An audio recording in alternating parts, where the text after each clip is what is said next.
Hello guys! Today, samahan nyo naman ako magluto ng simple at masarap na tinolang manok na talagang number 1 paborito nating mga Pilipino.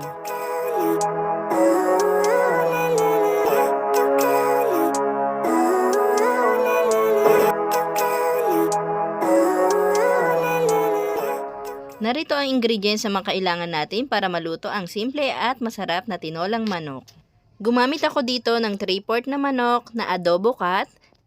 Kailangan natin ng pamintang buo, chicken cube, sibuyas, luya, at dahon ng sili. At syempre gagamit din tayo ng sayote. Pwede rin kayong gumamit ng papaya.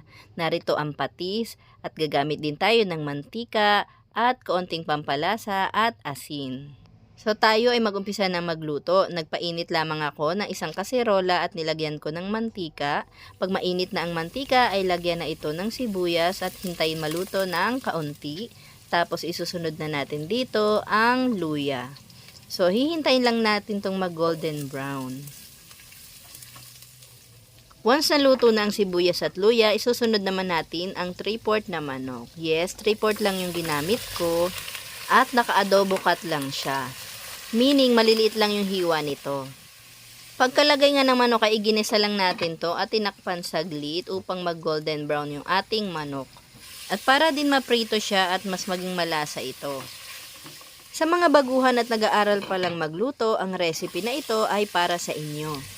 Ito ay isang simple pero masarap na luto ng tinolang manok.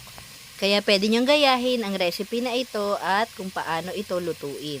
By this time, maglalagay na ako ng 3 kutsarang patis. Pagdating sa pagtitimpla, nakadepende sa inyo kung paano ba ninyo ito titimplahan. Kasi merong iba't iba tayong panlasa.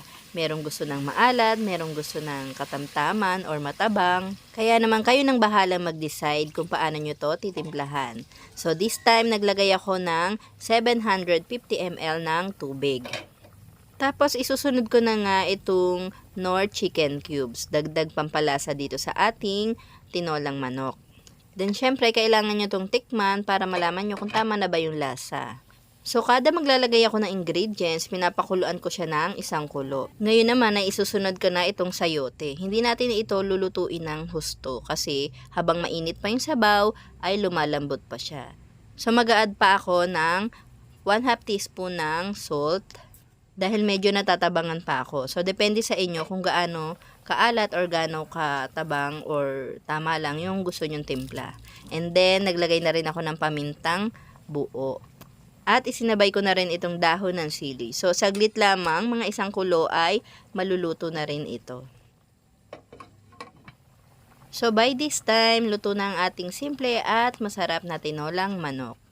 The best itong ihain or iulam sa panahon ng taglamig at syempre sa pananghalian. At narito na nga ang ating simple at masarap na tinolang manok. So, isa na namang masarap na ulam recipe ang na-share ko sa inyo. Kaya naman kung nagustuhan nyo yung video na ito, huwag kalimutan na mag-like, subscribe at hit the bell button. Maraming salamat sa panonood. Bye-bye!